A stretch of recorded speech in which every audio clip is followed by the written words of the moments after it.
CBSE के पाठ्यक्रम के अनुसार 12वीं कक्षा की पाठ्य पुस्तक आरोह से पाठ 5 आप सबके सामने पेश है और इस पाठ से संबंधित लेखक या कवि का जीवन परिचय इस भाग में हम पढ़ेंगे।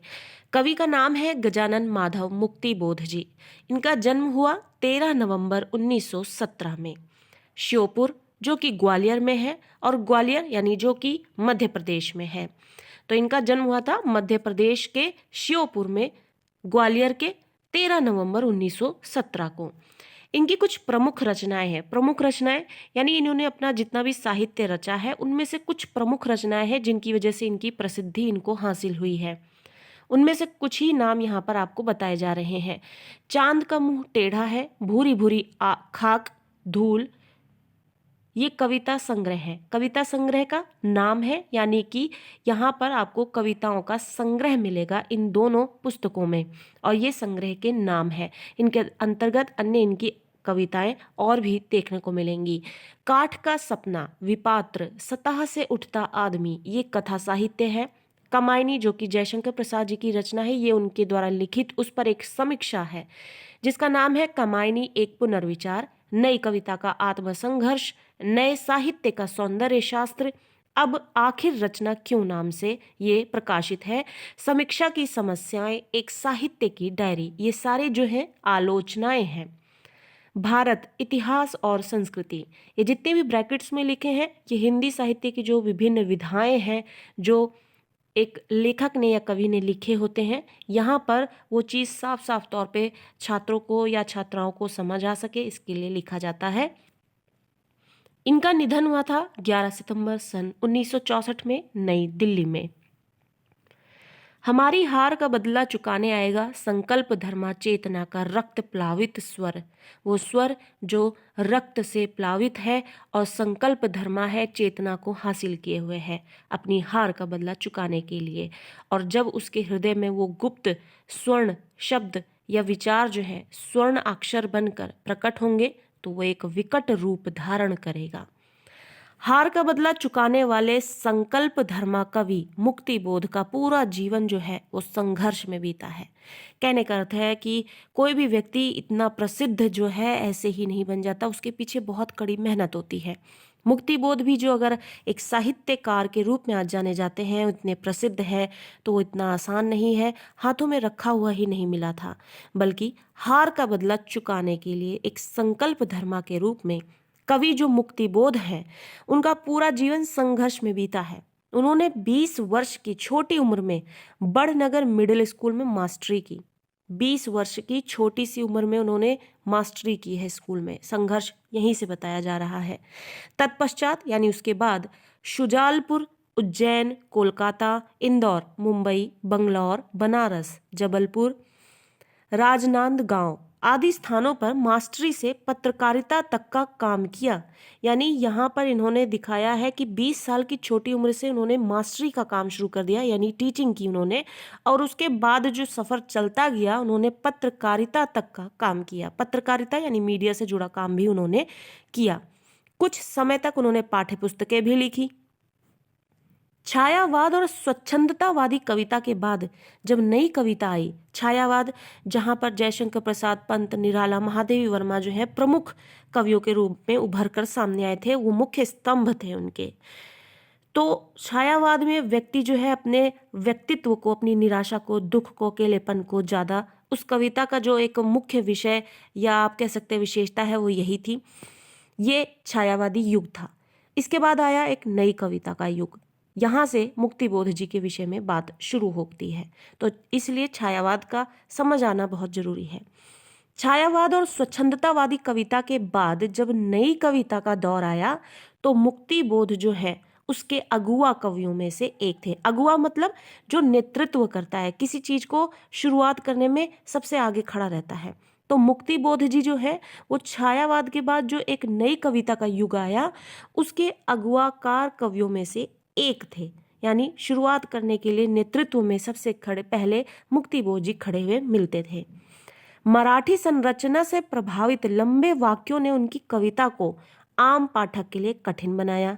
यानी मराठी जो संरचना है उससे वो प्रभावित हुए और लंबे वाक्यों वाली कविता लिखते थे। जो आम पाठक था, आम पाठक यानी आम जनता जो है, उसके लिए ये चीज़ें कठिन होती हैं। आम जनता से जुड़ने के लिए ही भाषा को सरल रखा जाता है, वाक्यों को छोटा रखा जाता है। और ये यहाँ पर मराठी संरचना से प्रभावित होने के कारण लंबे वाक्यों वाली कविता रचते थे, जिसकी वजह से आम पाठक जो है उसके लिए कठिन साबित हुआ और उनसे जुड़ाव भी कम हो पाया। लेकिन उनमें भावनात्मक और विचारात्मक ऊर्जा अटूट थी, अटूट जो टूट नहीं सकती। लेकिन लंबे वाक्यों के बावजूद ऐसा कुछ था जो लोगों को उस रचना से बांधता था। वो क्या थी? उसमें निहित भावना और विचार, जैसे कोई नैसर्गिक अंतः स्रोत को हो जो कभी चुकता ही नहीं। यानी आप इंटरनली अगर बहुत पॉजिटिव है तो वो चीज़ कभी ख़त्म ही नहीं होगी, आपको ऐसा फील आएगा। वैसे ही उस कविता को, उस रचना को पढ़कर ऐसा ही आता था कि कुछ सिखा गया हो, और वो अंतः स्रोत से यानी आपके अंतर्मन से निकलता है, और ऐसा लगता है कभी ख़त्म ही नहीं होगा, बल्कि लगातार अधिक वेग यानी तेजी से और तीव्रता के साथ उमड़ता चला आता था। यह ऊर्जा अनेकानेक कल्पना चित्रों और फैंटेसी यानी कि कल्पना चित्र और फैंटेसी दोनों शब्द का प्रयोग किया है। यानी आप जो चीज़ें नहीं हो सकती, आप दिन रात उसको सोचते हैं कि ऐसा हो जाए वैसा, तो क्या है वो? फैंटेसी है।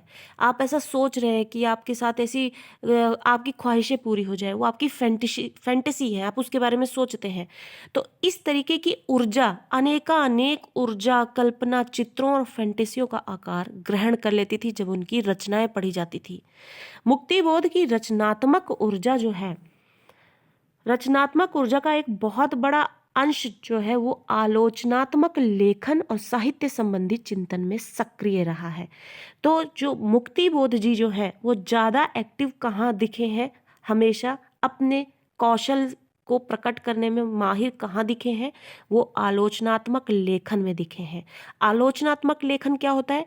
मान लीजिए एक कविता है, किसी कवि की है, और आपको उसमें कुछ बहुत अच्छा लगता है और कुछ बहुत गंदा भी लगता है, गलत भी लगता है। तो आप उस चीज को लिखकर एक रचना के रूप में पेश कर दें, तो उसको कहते हैं आलोचनात्मक लेखन। तो वहीं पर किसी भी विषय को लेकर जब वो अपना पॉइंट ऑफ व्यू, दृष्टिकोण प्रकट करते थे एक रचना के रूप में, तो वो अंश उनका आलोचनात्मक लेखन साहित्य संबंधी चिंतन में सक्रिय होता हुआ दिखता था। वे एक समर्थ पत्रकार भी थे। समर्थ पत्रकार भी क्यों थे? कि 20 साल की उम्र से उन्होंने मास्टरी शुरू कर दी थी, और उसके साथ ही इस चीज़ का अंत पत्रकारिता में महारत हासिल करने के साथ हुई थी। तो वो एक समर्थ पत्रकार तो होंगे ही।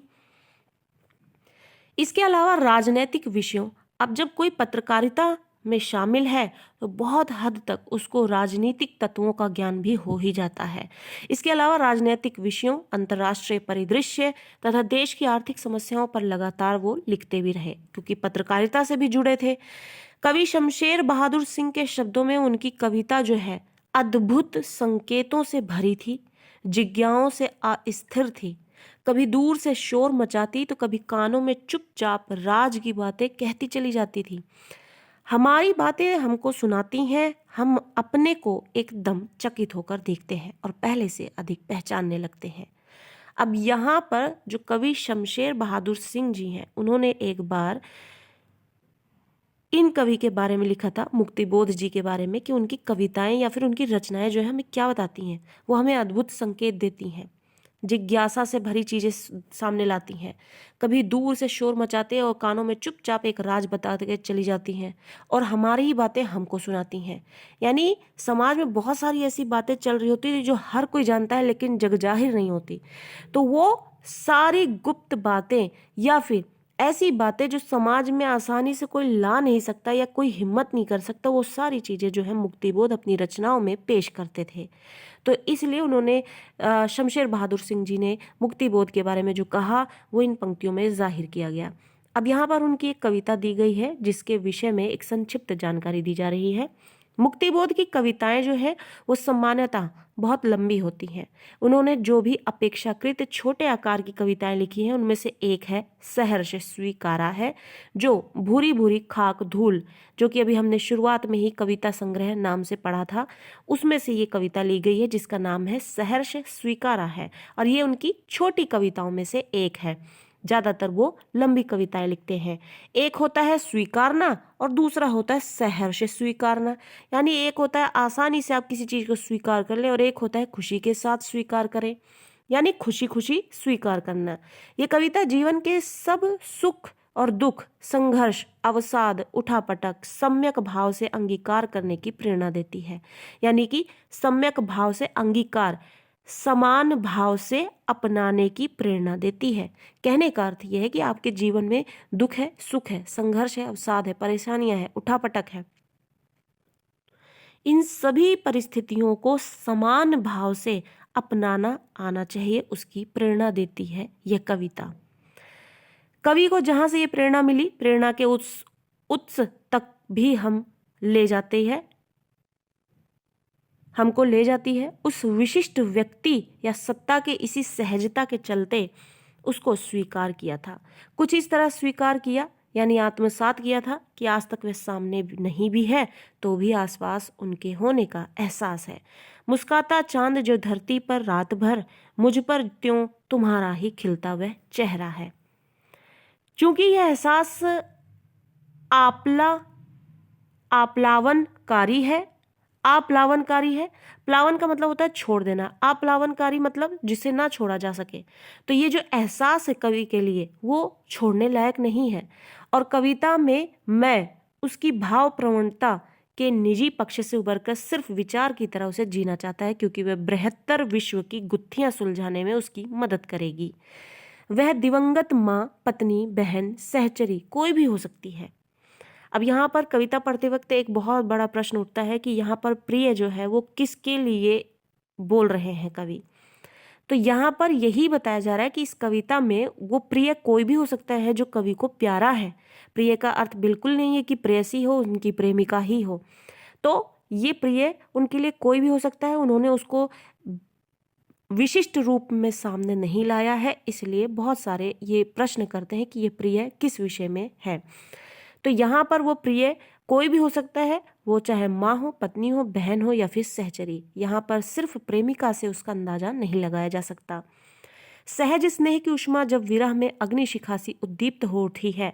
सहज स्नेह यानी आसानी से मिलने वाला जो प्यार है, उसकी उष्मा जो है, उसकी गर्माहट जो है, जब विरह में अग्निशिखा सी उद्दीप्त होती है, जब उससे अलगाव होता है और वो आग सी गर्माहट देती है, तो थोड़ी थोड़ी सी निस्संगता भी एकदम से जरूरी हो आई है।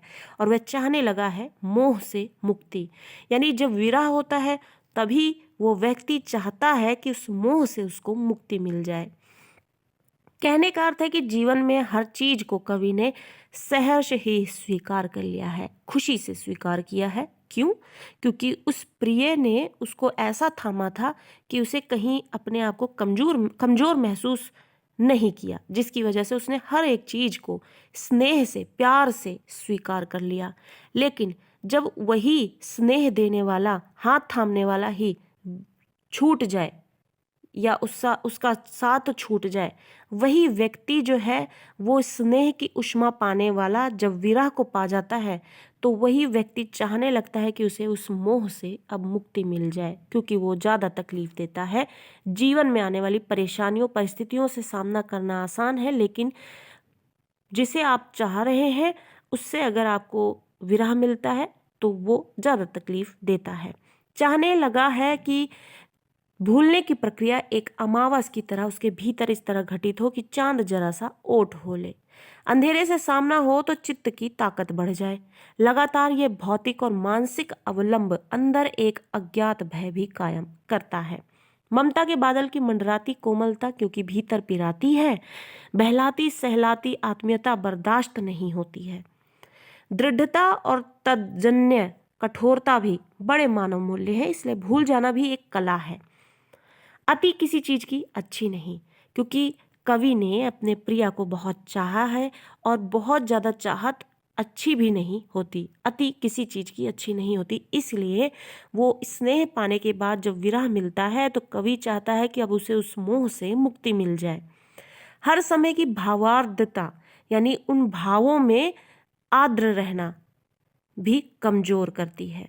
अतिशय प्रकाश से आंखें चौंधिया जाती हैं, इसलिए किसी हद तक वरेण्य है। अंधेरा भी, विस्मृति का अंधेरा। आदमी हरदम सब कुछ याद करता चले तो जीना ही मुश्किल हो जाए। तमसो माँ ज्योतिर्गमय, यदि एक प्रकार का सच है तो उतना ही बड़ा सच है पाताली अंधेरे की गुफाओं में डूबना। भूलना दंड सही, फिर भी पुरस्कार मानकर ही ग्रहण करना चाहिए। धुएं के बादल भी पूर्ण विस्मृति घटित नहीं कर पाते। यादों का धुंधलका वहां भी है। मनुष्य की संपूर्ण चेतना अंधेरा उजाला सुख दुख स्मृति स्मृति स्मृति और विस्मृति, स्मृति याद होती है, विस्मृति भुला देना, कि ताना भरनी से बुनी एक कबीरी चादर है जिसे आत्मा चारों ओर से यानी संपूर्णता में लपेट लेना चाहती है। जीवन का निष्कर्ष यही है कि वह किसी का नहीं, क्योंकि सब उसकी परछाई है। कहने का अर्थ ये है कि इस संसार में जो कुछ भी है वो एक थोड़े से समय के लिए है, नश्वर है। इसलिए किसी चीज में इतना भी डूबना नहीं चाहिए या उसकी इतनी भी अति नहीं होनी चाहिए कि व्यक्ति का जीवन जो है वो दुर्लभ हो जाए। प्रश्न यहाँ यह उठता है कि वह है कौन, दिवंगत माँ या फिर प्रिया? बृहत्तर जीवन दर्शन जो ईश्वर निरपेक्ष होता हुआ भी उतना ही सर्वव्यापी और आप्लावनकारी है जितना कबीर के राम या वर्ड्सवर्थ की मातृमना प्रकृति। यह गुत्थी ना भी सुलझे तो भी कविता अपनी मर्म स्पर्शिता और द्वंद्व विह्वलता के कारण उतनी ही संगत और विशिष्ट है।